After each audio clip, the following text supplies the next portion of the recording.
كتاب أنزلناه إليك لتخرج الناس من الظلمات إلى النور হাবিব আপনাকে এমন কিতাব দেওয়া হয়েছে, একটি মাত্র কিতাব।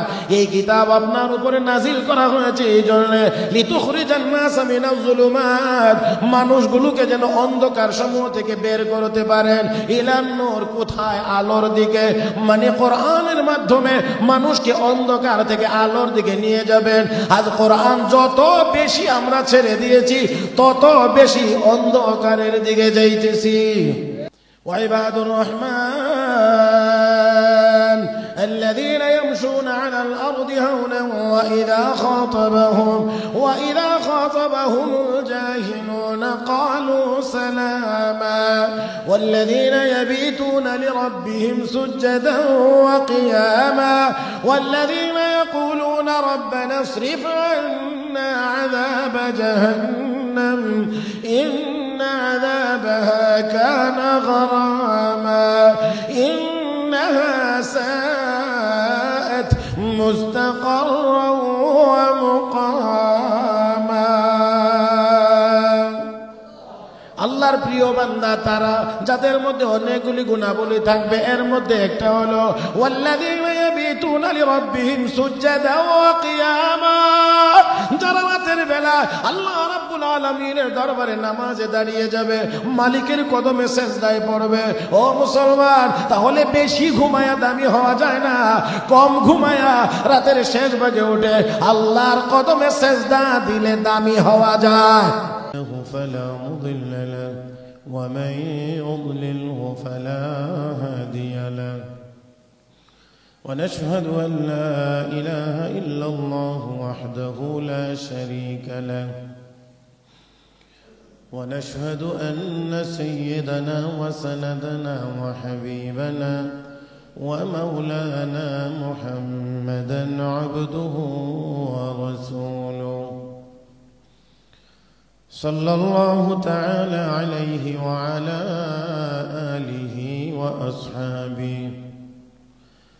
وأصحابه وبارك وسلم تسليما كثيرا.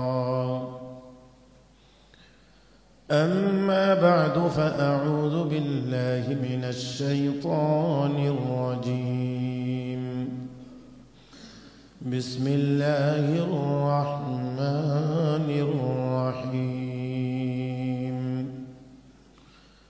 وبشر الذين آمنوا وعملوا الصالحات أن لهم جنات تجري من تحتها الأنهار كلما رزقوا منها من ثمرة رزقا قالوا هذا الذي رزقنا من قبل وأتوا به متشابها ولهم فيها أزواج مطهرة وهم فيها خالدون. صدق الله مولانا العظيم وصدق رسوله النبي الأمي الكريم ونحن على ذلك لمن الشاهدين والشاكرين والحمد لله رب العالمين. اللهم صل على محمد وعلى آل محمد كما صليت على إبراهيم وعلى آل إبراهيم إنك حميد مجيد. محمد كما باركت على إبراهيم وعلى آل إبراهيم إنك حميد مجيد. محترم মুসল্লিয়ানি کرام, আল্লাহ রাব্বুল আলামিনের দরবারে শুকরিয়া আদায় করছি যিনি আমাদেরকে দয়া করে মেহেরবানি করে পবিত্র জুমার দিনে জুমার নামাজ আদায়ের উদ্দেশ্যে মসজিদে আসার বসার তৌফিক দান করেছেন। শুকরিয়া আদায় করছি, সবাই পড়ি আলহামদুলিল্লাহ।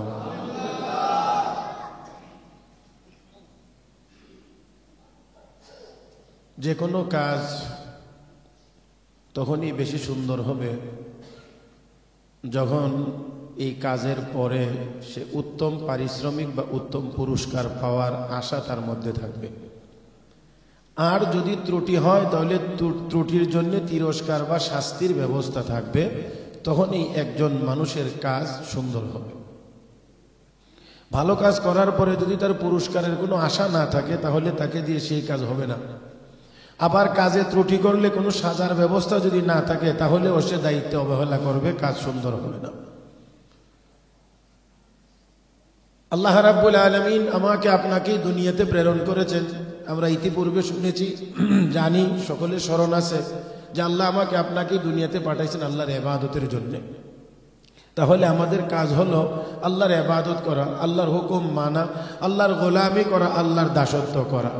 তো এই কাজ তখনই সুন্দর হবে যদি আমরা কাজ ভালোভাবে করার পরে পুরস্কার পাবো এমন আশা থাকে। আবার যদি কোনো কারণে কাজে ত্রুটি হয় তাহলে সাজারও ব্যবস্থা আছে এমন কথা যদি জানা থাকে তাহলেই কেবলমাত্র কাজ ভালো হবে। এই জন্য রব্বে করিম আমাকে আপনাকে ইবাদতের নির্দেশ দিয়ে বলেছেন, ইবাদত যদি ঠিকমতো করো তাহলে অবশ্যই আমি আল্লাহ তোমাদেরকে দয়া করে জান্নাত দান করব। আবার যদি ত্রুটি হয় তাহলে সাজারও কিন্তু ব্যবস্থা আছে। তাহলে আল্লাহর কাছে পুরস্কারও আছে, সাজাও আছে।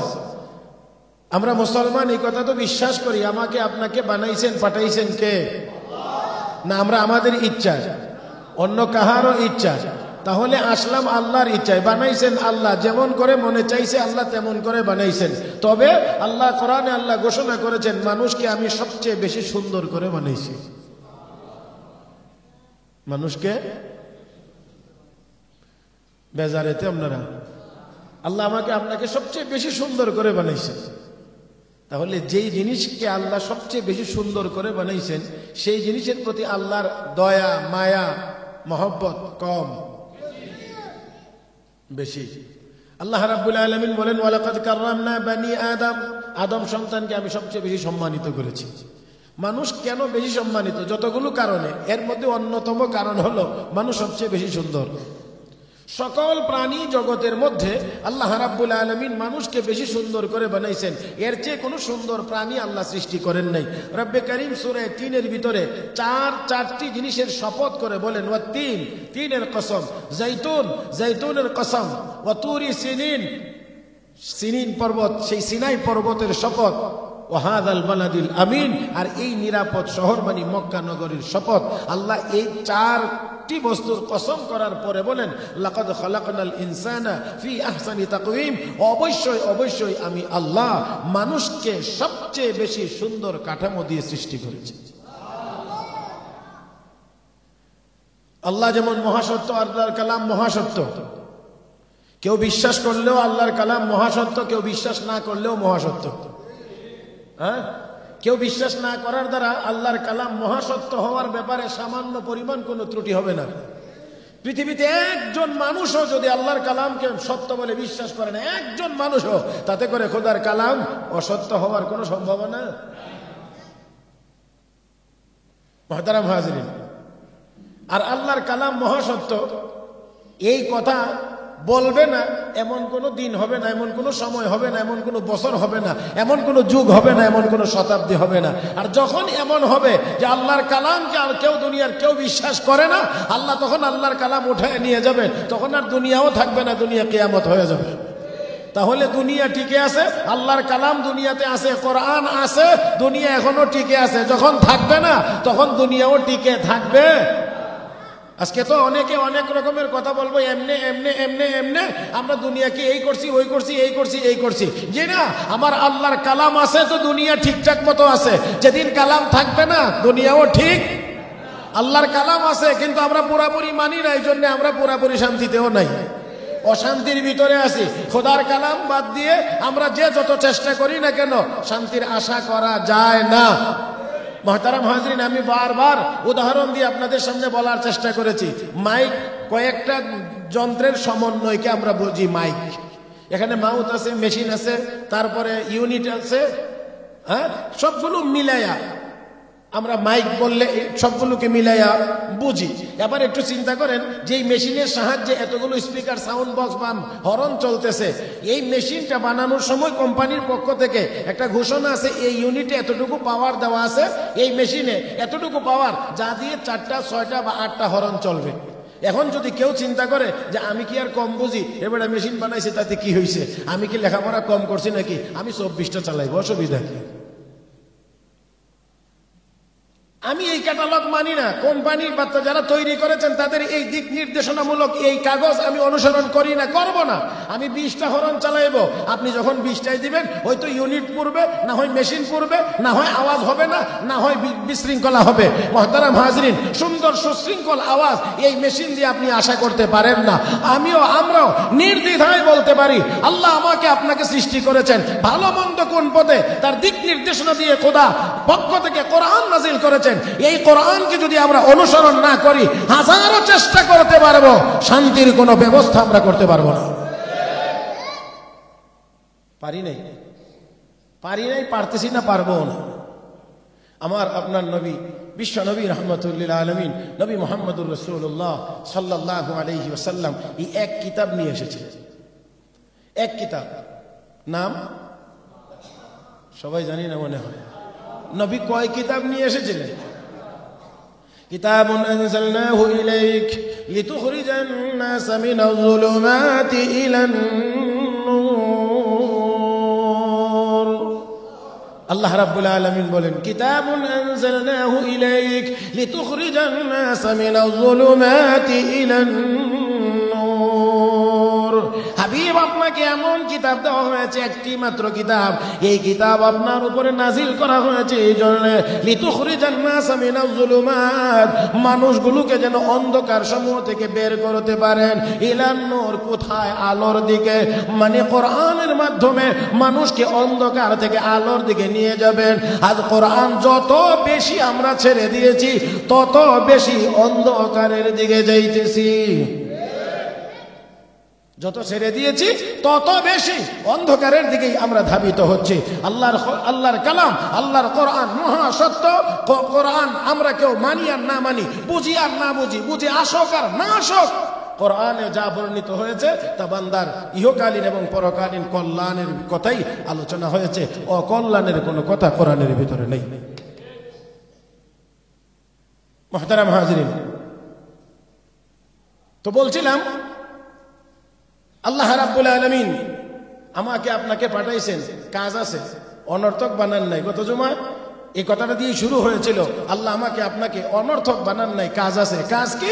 আল্লাহর ইবাদত করব। তো ইবাদত তখনই সুন্দর হবে, সুন্দরভাবে করা যাবে তখনই যখন করার পরে পুরস্কারের আশা থাকবে, আর না করলে তিরস্কারের ব্যবস্থা থাকবে। মুহতারাম হাজরিন, তো আল্লাহ রাব্বুল আলামিন আমাকে আপনাকে শুধু কাজের কথাই বলেন নাই। আমার এটাও মনে আছে, আমি কথাগুলো আপনাদের খেদমতে বলেছি, আমার আপনার কাছ থেকে আমার আল্লাহর নেওয়ার মতো কিছু নেই। এমন কি আছে আপনি বলবেন যে এটা আমি আল্লাহকে দেব? আমি তো আমার না, আমরা কে হয় আমাদের না, আমাদেরকে কে বানাইছে? অর্থাৎ আমি আর আপনি তো আমার না। এই কথাটা তো আসলে আমরা ভুলে গিয়েছি, শয়তান আমাকে ভুলাইয়া দিয়ে রাখছে।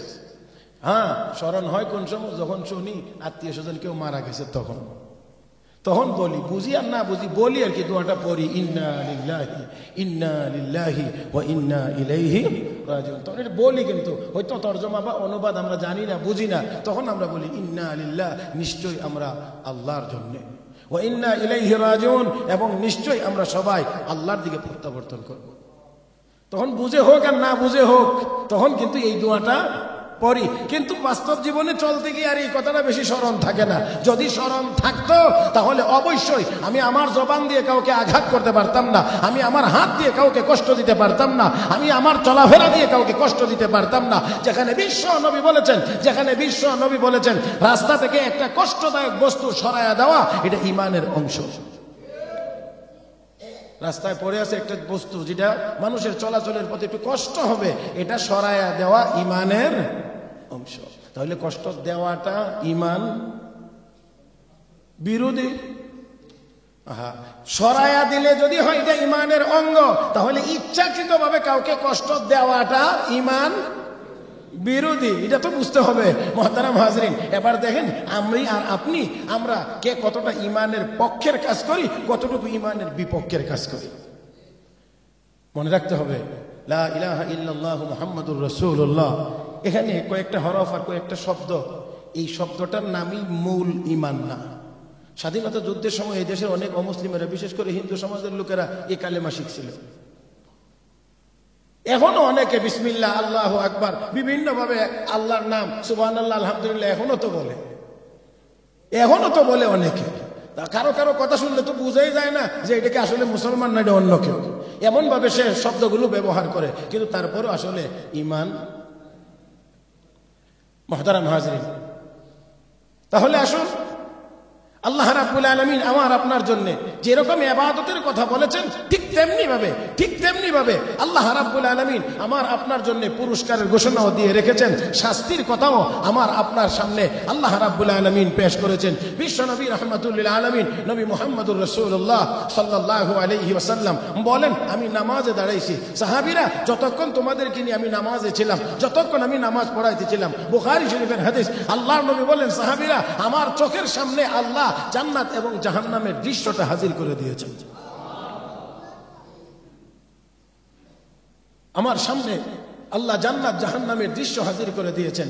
ও মুসলমান, সেই জান্নাতের দৃশ্য দেখে আমার নবী যেন একটু এগিয়ে যাইতে চান, মানে কি যেন ধরে নেবেন, কি যেন পেয়ে যাচ্ছেন, ধরবেন এমন একটা নমুনা, একটু সামনের দিকে অগ্রসর হয়ে যাইতে চান। আবার আযাব যখন দেখেন তখন নবী আবার একটু পিছনের দিকেও চলে যাইতে চান। সাহাবায়ে কেরাম জিজ্ঞেস করলেন, ইয়া রাসূলুল্লাহ, আজকে দেখি একটু আগায় গেলেন, জান্নাত দেখছি, জান্নাতের নাজ ও নিয়ামত দেখে আমি ওইদিকে আগায় যাইতে চাইছিলাম। আবার যখন আযাব দেখছি তখন আযাবের ভয় আমি পিছনে হটলাম। নবী যদি আযাব দেখে ভয়ে পিছনে হটে যান, তাহলে সেই আযাবটা কতটা ভয়াবহ। আমি আপনাদের কাছে বিনয়ের সাথে জানতে চাই, আমরা কি সেই আযাব গ্রহণ করতে, বরণ করতে কেউ রাজি আছি? একজনও কি আছি? যদি আমি বলি তাহলে আরো জোরে বলবেন যে না। সবাই আমরা বলবো না, আমরা কেউ জাহান্নামে যাইতে চাই না, আযাব সহ্য করতে পারবো না, আযাব গ্রহণ করতে পারবো না, আযাবকে বরণ করে নেব না, কেউ আমরা রাজি না। কিন্তু আমাদের আমলে কি বলে? আমাদের আমলে কি বলে যে আমরা কি আসলে আযাবে যাইতে চাই না, নাকি আযাবে যাওয়ার জন্য, জাহান্নামে যাওয়ার জন্য প্রতিযোগিতা লাগছি কে কার আগে যাইতে পারি। অথচ বিশ্ব নবী রাহমাতুল লিল আলামিন নবী মুহাম্মদুর রাসূলুল্লাহ সাল্লাল্লাহু আলাইহি ওয়াসাল্লাম হাদিস শরীফে ঘোষণা করেছেন, তোমরা জান্নাতের কাজে নেক আমলের মধ্যে একজন আরেকজনের চাইতে এগিয়ে যাওয়ার চেষ্টা করো, প্রতিযোগিতামূলক নেক আমল করো। কোরআনে কারীমের ভিতরে আল্লাহ নিজেও বলেছেন, وسارعوا إلى مغفرة من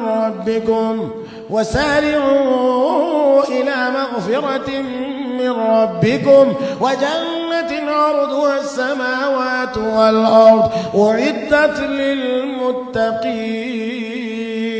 للمتقين। আল্লাহ বলেন জান্নাতের দিকে প্রতিযোগিতা লাগো, কে কার আগে যাইতে পারো, মানে নেক আমলের পরিমাণ বাড়াও, কে কার আগে জান্নাতে যাইতে পারো।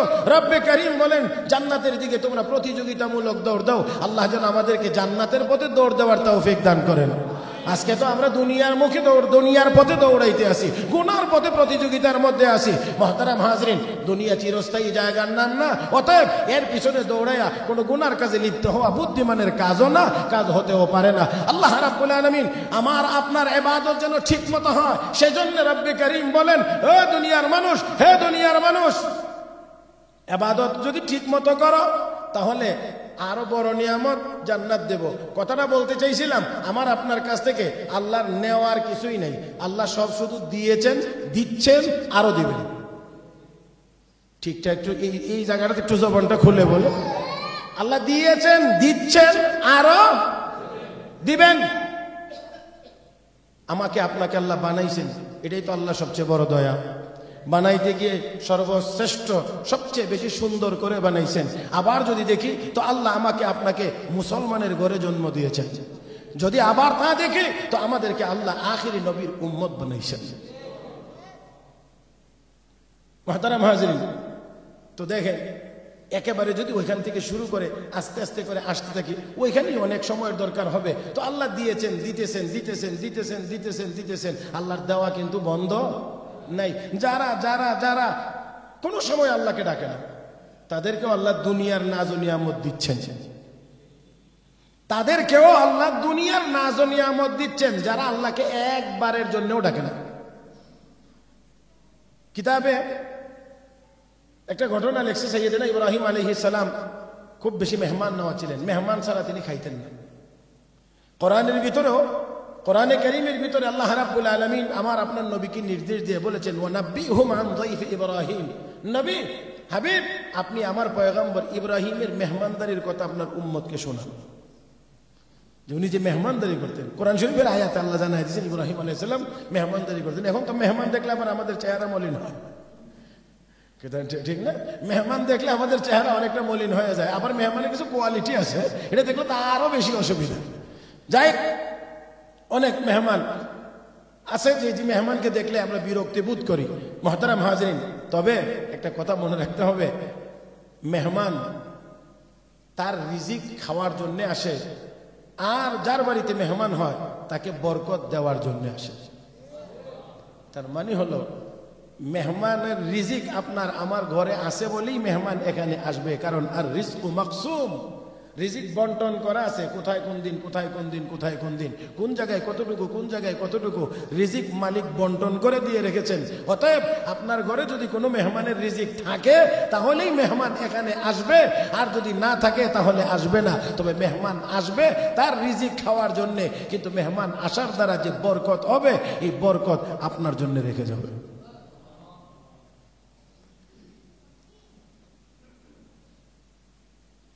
হযরত লুকমানের কথা আপনারা শুনেছেন, জানেন। হযরত লুকমানের নামে আল্লাহ কোরআন শরীফে একটি স্বতন্ত্র সূরা নাজিল করেছেন, সূরা লুকমান। এই লুকমান হাকিম সম্পর্কে মুফাসসিরিন কিরাম যা লিখেছেন, এর মধ্যে একটা ছোট্ট কথা আপনাদেরকে শুধু এই প্রসঙ্গে স্মরণ করে দিতে চাই। হযরত লুকমান দেখতে খুব সুন্দর ছিলেন না, সাইজে খুব লম্বা ছিলেন না, খাটো ছিলেন, সুন্দর ফর্সা, ফেস কাটিং অনেক সুন্দর, এরকমও ছিলেন না। কালো চামড়া, সাইজে খাটো, এক সময়ের বকরি রাখাল, ছাগল রাখাল ছিলেন। পরবর্তী সময়ে আল্লাহ রাব্বুল আলামিন তাকে এমন ভাবে কবুল করেছেন যে তার আশেপাশে হাজার হাজার মানুষের ভিড় লেগে থাকতো। উনি যে কথাগুলো বলতেন সেই কথাগুলো সবাই মনোযোগ সহকারে শুনত।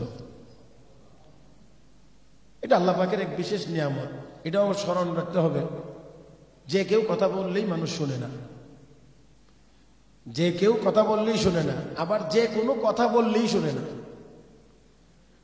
কথাও কথার মতো হওয়া লাগবে, যিনি বলবেন বলনেওয়ালার মধ্যেও সেই কথার আমল থাকতে হবে। হযরত লুকমান একদিন এমনই মিম্বরে বসে লোকজনের সামনে নসিহত করতেছেন। উনারই এক সাথী, যিনি তার সাথে বকরি রাখালি করতেন, ছাগল রাখালি করতেন, ওই সাথী ওনার দিকে তাকিয়ে কথাগুলো শুনছেন এবং দৃশ্যটা দেখছেন। চতুর্দিকে মানুষগুলো কেমন সুন্দর করে মনোযোগ সহকারে, গুরুত্ব সহকারে তার কথাগুলো শুনছে। চেহারা সুরতে, আকার আকৃতিতে তো বোঝা যায় এই লোকটি সেই লুকমান যে একসাথে এককালে আমার সাথে ছাগল চড়াইত। আজকে তাকে আল্লাহ এত মর্যাদার আসলে বসাইছেন যে হাজার হাজার মানুষ তার সামনে খুব আদবের সাথে বসে কোরআন হাদিসের কথাগুলো শুনে। এখন তার মনে হচ্ছে এরকম যে এই লোকটাই কি সেই লোক। অনেক চিন্তা করতে করতে করতে করতে যখন বয়ান শেষ হয়েছে, অন্যান্য মানুষগুলো বিদায় হয়ে গেছে, তখন এক পর্যায়ে কাছে গিয়ে জিজ্ঞেস করছেন, ভাইজান আপনি কি সেই লুকমান যেই লুকমান এক সময় মাঠে ছাগল চড়াইতেন? আপনি কি সেই লুকমান? জবাব দিয়ে বললেন যে হ্যাঁ, আমি সেই লুকমান যে এক সময় তোমার সাথে ছাগল চড়াইতাম। তাহলে আল্লাহ পাক আপনাকে এই মর্যাদা, তোমাকে এই মর্যাদা কেমন করে দিলেন? তুমি এত মর্যাদাশালী হইলা, এখন তোমার কথা শোনার জন্য হাজার হাজার মানুষ এইভাবে করে চাতক পাখির ন্যায় বসে থাকে, তোমার দিকে তাকিয়ে থাকে, এত সুন্দর করে কথাগুলো শোনে। এই মর্যাদা আল্লাহ তোমাকে কেমন করে দিলেন? কিসের বিনিময়ে, কোন কাজের বিনিময়ে এই মর্যাদা তুমি পাইছো? তাফসীরে ইবনে কাসিরের ভিতরে আল্লামা হাফেজ ইমাদউদ্দিন ইসমাইল ইবনে কাসির রাহমাতুল্লাহি আলাইহি বলেন যে তখন হযরত লুকমান বলছিলেন আমার মধ্যে কিছু গুণ আছে, এই গুণগুলো তিনি বর্ণনা করেছেন। আল্লামা হাফেজ ইমাদউদ্দিন ইসমাইল ইবনে কাসির রাহমাতুল্লাহি আলাইহি তাফসীর ইবনে কাসিরের ভিতরে 9টা গুণের কথা উল্লেখ করেছেন যে হযরত লুকমানের মধ্যে 9টা গুণ ছিল, যে 9টা গুণের কারণে আল্লাহ রাব্বুল আলামিনের দরবারে তিনি এত প্রিয় হয়েছেন যে ওই জামানার হাজার হাজার মানুষ তার ভক্ত ছিল, তার কাছ থেকে কোরআন হাদিসের ইলম, ওই আসমানি ইলম, আসমানি কিতাবের ইলম তারা নিত, কথাগুলো শুনতো। শুধুমাত্র তা না, পরবর্তী উম্মতের জন্য, কিয়ামত পর্যন্ত আনেওয়ালা মানুষের জন্য আল্লাহ রাব্বুল আলামিন স্মরণীয় করে রাখার জন্য হযরত লুকমানের নামে কোরআন শরীফে আল্লাহ সূরা নাজিল করেছেন এবং তার নসিহতগুলো আল্লাহ কোরআনে উল্লেখ করেছেন। এই 9টার মধ্যে 8টা বাদ আজকের জন্য। এর মধ্যে একটা হলো হযরত লুকমান তখন ওই ব্যক্তিকে বলছিলেন, ভাইজান আমার কাছে কোনো মেহমান আসলে আমি বড় আনন্দিত হই এবং খুশি মনে মেহমানের মেহমানদারি করি, এই বরকতে আল্লাহ আমার মর্যাদা বাড়াইয়া দিয়েছেন। এই 9টার একটা, শুধুমাত্র একটুকু কথা বলাই আমার মূল উদ্দেশ্য ছিল। সাইয়েদনা হযরত ইব্রাহিম আলাইহিস সালাতু ওয়াস সালাম তিনিও মেহমান নওয়াজ ছিলেন, মেহমান ছাড়া খাইতেন না, দাঁড়িয়ে থাকতেন দরজায় কোনো মেহমান আসেন কিনা, না আসলে খুশ করে বের করতেন। আসে না মেহমান, একজন পাইছেন, আনছেন বাড়িতে, খানায় বসাইলেন, দস্তরখানার সামনে খানা দিলেন, এবার সে খাওয়া শুরু করছে। জিজ্ঞেস করলেন আল্লাহর নাম নিয়ে খাও, বিসমিল্লাহ বলে খাও। এখন তো আমাদের বিসমিল্লাহ বলা মনেই থাকে না, আর বিসমিল্লাহ বলার পরিবেশও থাকে না। অনেকে তো মাশাআল্লাহ খানার টেবিলে বসেও ওই দিকে নজর, আল্লাহ আমার দিকে মনে কেউ তাকাইছেন না, একটু আমার দিকে মাঝে মাঝে একটু দেখেন, মানে খাইতে বসলেও এই দিক দিয়ে ভাতের লোকমা হাতে নেয় আর নজর ওই কোথায় বলেন না তে, টেলিভিশনের দিকে নজর, কোথায় বিসমিল্লাহ। খাওয়ার মধ্যে আল্লাহর এই নিয়ামত আপনার কাছে আসতে, এই যে ভাত, এই ভাত আপনার প্লেটে আসার আগে এটা কয় দফা কাজ হইয়া রিপেয়ারিং হইতে হইতে এখানে এসে ভাত হয়েছে। আপনাদের কি মনে হয় যে এর পিছনে কোনো কারিগরের কাজ করতে হয় নাই? দেখেন আর না দেখেন, বুঝেন আর না বুঝেন, বিশ্বাস করেন আর না করেন আপনার বিষয়, কিন্তু আল্লাহ বহু ফেরেশতার মাধ্যমে এই চাউল আপনার দরবার, আপনার প্লেট পর্যন্ত আনতে বহু ফেরেশতার কাজ আল্লাহ এখানে লাগাইছেন। অনেক ফেরেশতাদের কাজ এখানে করায় তারপরে এটাকে ভাত বানায়া আল্লাহ আমার আপনার সামনে পেশ করেছেন। এই জন্যে বান্দা খাইবে, বাঁচবে, আর বাঁচবে আমার ইবাদত করবে। এই জন্য আল্লাহ হাদিস শরীফে আছে, তিরমিজি শরীফের হাদিস, আল্লাহ রাসূল বলেন আল মুমিনু ইয়াকুলু ফি মিআন ওয়াহিদ ওয়াল কাফিরু ইয়াকুলু ফি সাবআতি আমআ আও কামা ক্বালা আলাইহিস সালাতু ওয়াস সালাম। নবী বলেন ইমানদার খায় 1 পেট, কাফের খায় 7 পেট। আপনারা আমার এই কথাটা বুঝছেন? ইমানদার খায় কয় পেট, কাফের খায়, তো কাফের যারা তাদের পেট 7টা নাকি? তো নবী 7 পেট বললেন যে পেট তো একটাই, মুসলমানের পেট যেমন একটা, সব কাফের অমুসলিমদের পেটও ইমাম সাহেবের পেট, ডোনাল্ড ট্রাম্পের পেট, তো 7 পেট খায় কেমনে? পেট তো সবার একটা। তো নবী বলেন ইমানদার খায় 1 পেট, কাফের খায়। একেবারে সহজে বোঝার জন্য আমি আপনাদেরকে একটু জায়গাতে নিয়ে যাই, বেজার হবেন না। উদাহরণ দিতে গিয়ে কখনো কোনো শব্দের কোনাকানা যদি একটু বেমিলও হয়, তারপর আশা করি মেনে নিবেন। আমরা যা খাই পান করি যতটুকু পরিমাণে, গরু এর চেয়ে কম খায়, কম পান করে। হ্যাঁ, তাইলে খাওয়ার দিক দিয়ে যদি ফজিলত হয় তো মানুষ দামি না গরু দামি? দলের দল বুঝেও না, মনে করে টাকা বেশি হইলে, বেশি খাইতে পারলে, বেশি ঘুমাইতে পারলে সে দামি হয়। আমি এই জন্য মাঝে মাঝে বলি, খাওয়ার দ্বারা যদি দামি হওয়া যায় তো হাতি দামি হওয়ার কথা, মানুষ কেমনে দামি হবে? খাওয়ার দ্বারা যদি দামি হওয়া যায় তাহলে তো গন্ডার অথবা জলহস্তি দামি হওয়ার কথা।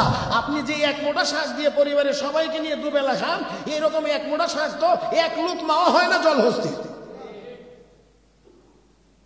জীবনে দুই একবার চিড়িয়াখানাতে যাওয়ার সুযোগ হয়েছে, তো এখানে গেলে দেখতাম জলহস্তি হাঁ করলে লাল শাকের মোটা কয়েকটা মারতে হইতো, না হইলে এর এক সাবানই হয় না। এক সাবান বুঝেননি? এই সাবানুর উপযুক্ত হইতে হইলে কয়েক মোটা দেওয়া লাগে। তো খাওয়ার দ্বারা যদি দামি হওয়া যায় তো বেশি খাইতে পারি, আমার বেশি আইটেমের খাবার আছে, এই জন্য যদি কেউ দামি হয় তাহলে তো জলহস্তি দামি হওয়ার কথা, ওই হাতি দামি হওয়ার কথা, গরু দামি হওয়ার কথা। তাহলে বোঝা গেল খাওয়ার দ্বারা মানুষ দামি হয় না, মানুষ দামি হয় আল্লাহর গোলামের দ্বারা।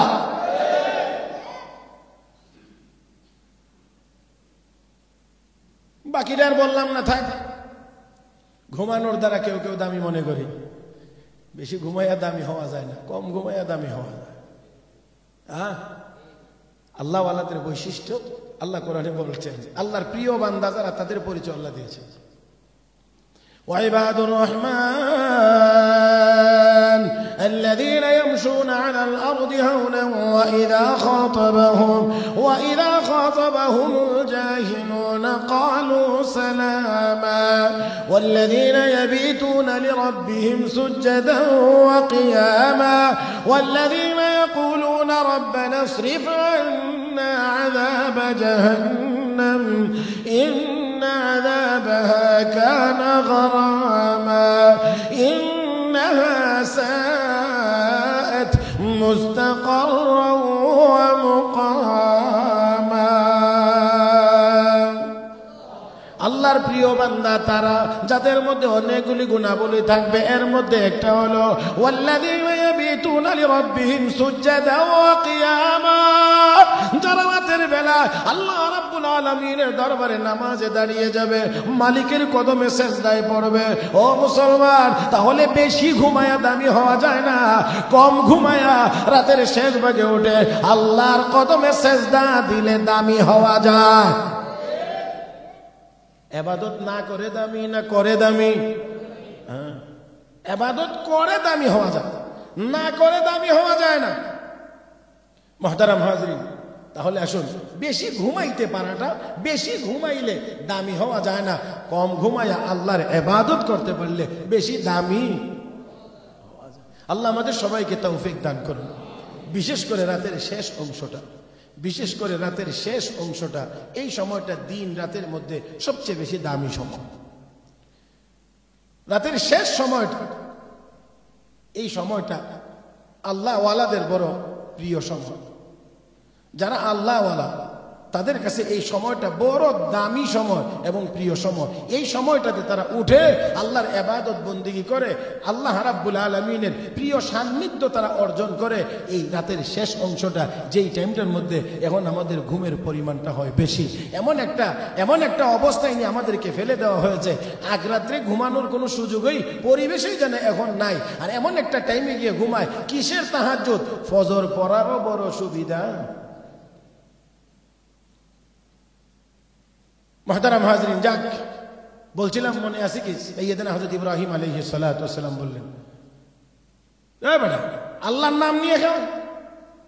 লোকটা উত্তর দিয়ে কয়, ইব্রাহিম, আমি অগ্নি পূজারী, আগুনের পূজা করি, আমি তোমার আল্লাহর নাম নিতে যাব কেন?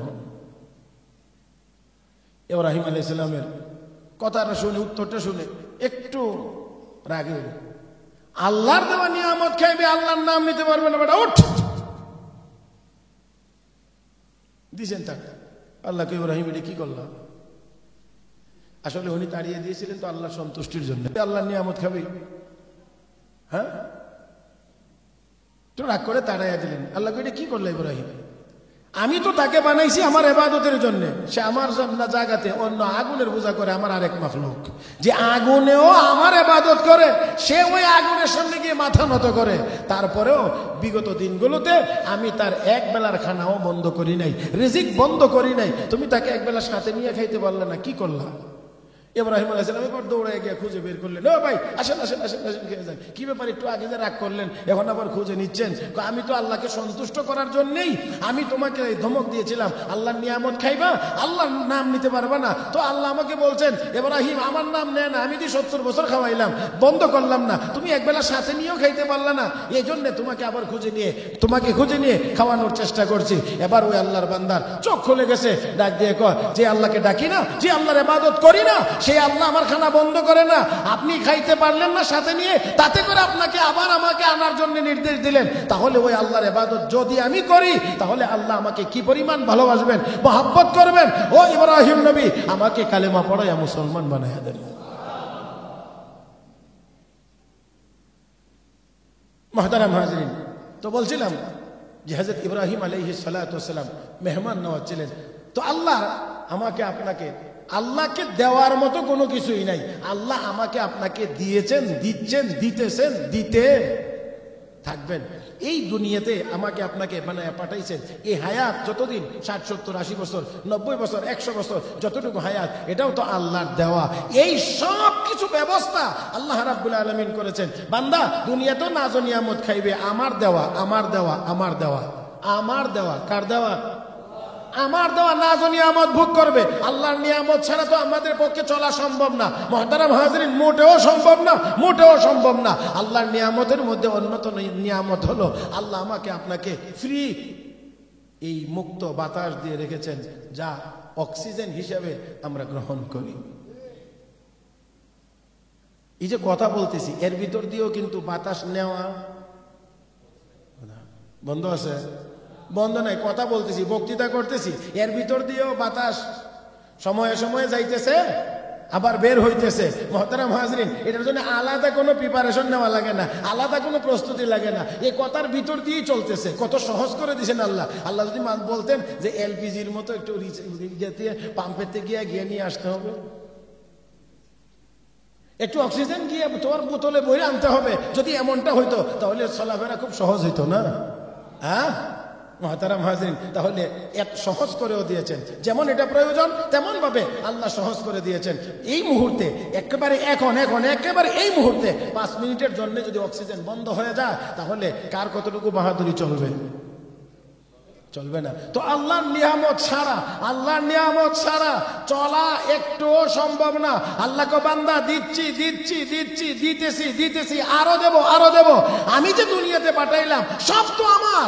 এখান থেকে আমি শুধুমাত্র চাই 5 বেলা আজান হবে, তুই মসজিদে গিয়ে নামাজ আদায় করবে, আমার কদমে সেজদা দিবে। যেই কাজ করবে, কাজটা করার আগে চিন্তা করবে মালিকের হুকুম আছে না নাই, আমার নবীর তরিকা মতে করবে। এখানে জানতে হবে নবীর তরিকা কোনটা। এই এতটুকু জিনিস আমি আল্লাহ তোর কাছে চাই। যদি হয় তাহলে আমি আল্লাহ বিনিময়ে তোমাকে জান্নাত দান করব, যার সর্বনিম্নটা হবে পৃথিবীর 10টার সমান। তাহলে আল্লাহ নেন না দেন, কম না বেশি? হ্যাঁ, আগে না খাইয়া মানুষ কষ্ট করতো, এখন বেশি খাইয়া কষ্ট করে। একটা সময় ছিল মানুষ না খাইয়া কষ্ট করছে, আর এখন বেশি খাইয়া কষ্ট করে। না খাইয়া কষ্ট করার মানুষ এখন কম, বেশি খাইয়া কষ্ট করার মানুষ এখন। তাহলে আল্লাহর দেওয়া কমছে না বাড়ছে? হ্যাঁ, দেখেন কত চিন্তা আমাদের। খালি হইলে মানুষ বেশি হয়ে গেলে খাইবে করতে, কি খাবে? যে অবস্থা, অন্য কোনো কিছু না। আল্লাহ মাফ করুন, আল্লাহ মাফ করুন, আল্লাহ মাফ করুন। আল্লাহ চাইলে আমরা এখন যতটুকু খাই, এই খানাটাই তো আল্লাহ কমায়া আরো এতগুলো মানুষকে খাওয়াইতে পারবেন এই খাবার দিয়ে, কয় না? গিয়ে দেখেন না গ্রামে এখন অনেক মানুষ আছে যারা কোদাল মারা বুঝেননি, মাটি কাটে কোদাল দিয়ে কাজ করে। ওরা এখনো মাশাআল্লাহ একজনে একবারে যতটি ভাত খাইতে পারে। আপনারা যারা রাজধানীতে বসবাস করেন, ভিআইপি মানুষ, আপনারা সারাদিনেও মনে হয় এতটি ভাত খাওয়ার নসিব। আর অনেকের উপরে তো 144 জারি হয়ে আছে, সকাল সন্ধ্যা রুটি খান। হ্যাঁ, এখনো পর্যন্ত গ্রামে অনেক এরকম অনেক মানুষ আছে যারা কাজকর্ম করে খায়, তারা অনেক মাশাআল্লাহ অনেক খাইতে পারে, কারণ তার যেই রকম পরিশ্রম, তার যেই পরিমাণ পরিশ্রম সেই পরিমাণ তার খাইতে হয়। মুহতারাম হাজরিন, তাহলে দেখেন একটু চিন্তা করে আল্লাহ রাব্বুল আলামিন খাওয়ানোর ইন্তজামটা তার নিজের হাতে রেখেছেন। ওয়াফিস সামাই রিজকুকুম ওয়া মা তুআদুন, হে বান্দা বান্দি, রিজিকের বাস্তবায়ন হয় জমিনে, কিন্তু রিজিকের ফয়সালা হয় আসমানে। রিজিকের ফয়সালা কার হাতে? কার হাতে? কমানো বাড়ানো কে করেন? আল্লাহু ইয়াবসুতুর রিজকা লিমান ইয়াশাউ ওয়া ইয়াকদির, আল্লাহু ইয়াবসুতুর রিজকা লিমান ইয়াশাউ ওয়া ইয়াকদির। রব্বে কারীম বলেন, আমি যাকে চাই রিজিক বাড়ায়া দেই, আবার যাকে চাই কমায়া দেয়। ও মুসলমান, বাড়ায়া দেওয়া কমায়া দেওয়া এটারও অনেক ব্যাখ্যা আছে, অনেক সুরত আছে, অনেক নমুনা আছে। অনেকের হাতে সম্পদ বেশি আছে কিন্তু বেশি ভোগ করার ক্ষমতা থাকার পরেও ক্ষমতা নাই। এটাও কেন? এটাও আল্লাহ কোরআনের অন্য আয়াতে জানায়া দিয়েছে, ওয়ামান আরাদা আন যিকরি ফাইন্না লাহু মাঈশাতান দানকা ওয়া নাহশুরুহু ইয়াওমাল কিয়ামাতি আ'মা ক্বালা রাব্বি লিমা হাশারতানি আ'মা ওয়া ক্বাদ কুনতু বাসীরা ক্বালা কাযালিকা আতাতকা আয়াতুনা ফানাসিতাহা ওয়া কাযালিকাল ইয়াওমা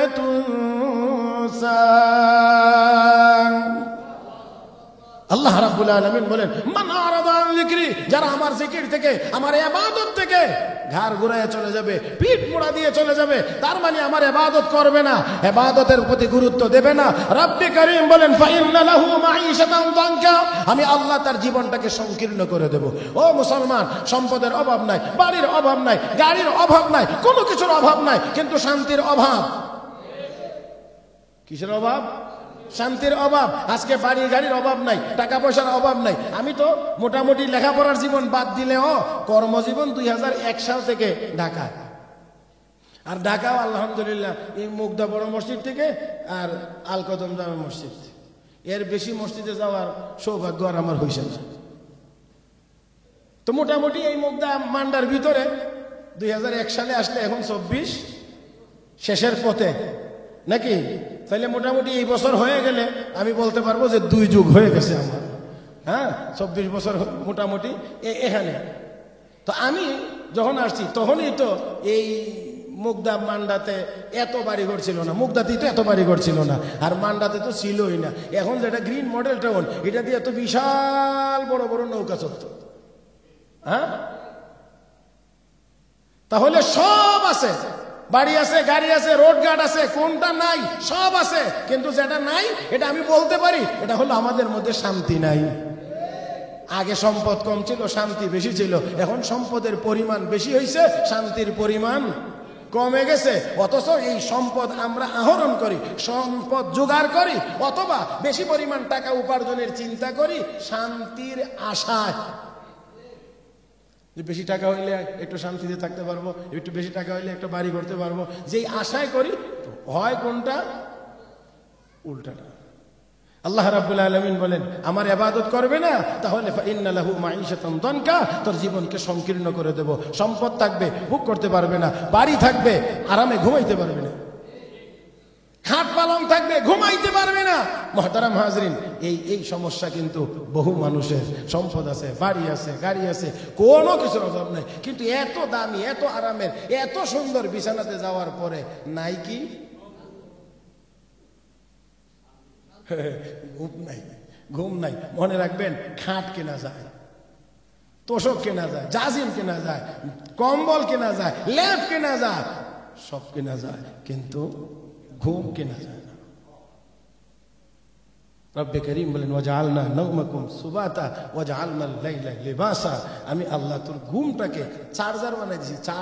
চার্জ দে, সারাদিন পরিশ্রম করে ক্লান্ত পরিশ্রান্ত হয়ে এশার নামাজের পরে 4টা ডাল ভাত খায়, একটা ঘুম দিছে, সকালে উঠছে তো আবার ফিট।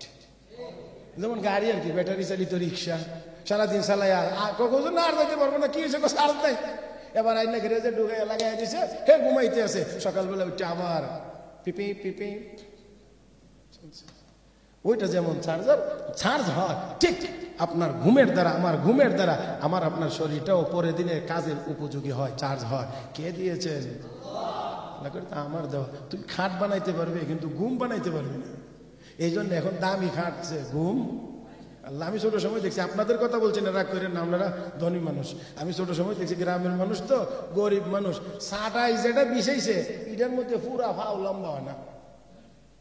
সাটায় মাটির মধ্যে যেটা বিছাইছে এটার মধ্যে ফাও লম্বা করলে মাটিতে যায়। কি করবে? নিচে একটা সালা দিছে দিয়ে এটার উপরে কোন রকম একটা বিছানা, কোন রকম বালিশ তো মাশাআল্লাহ কাবার নাই, যেটার ভিতরে টুলাটু হয়েছে এইটাই। ঘুমাইতে ঘুমাইতে মাথার তেল লাগতে লাগতে আরে জানে তাহলে কিছু দেখা যায় কি হয়ে গেছে, কালো হয়ে গেছে। একটু ঘামলে আটা ধরে, কিন্তু মাশাআল্লাহ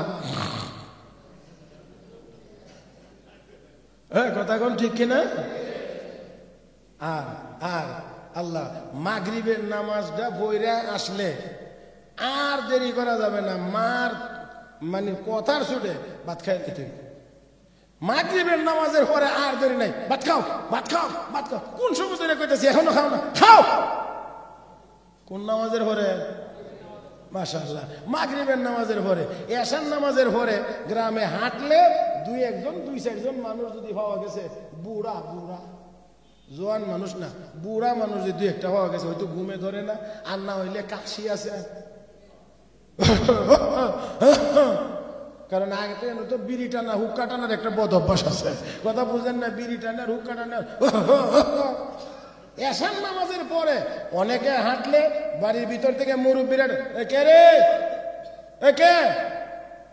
আমি আব্দুর রহমান। কে? কোন আব্দুর রহমান? তোর বাপের নাম কি? আমার বাপের নাম আব্দুল্লাহ। নাম কইয়া বাপের নাম কইয়া তারপরে যাওয়া লাগতো, না জানি আবার কয় যে সুর।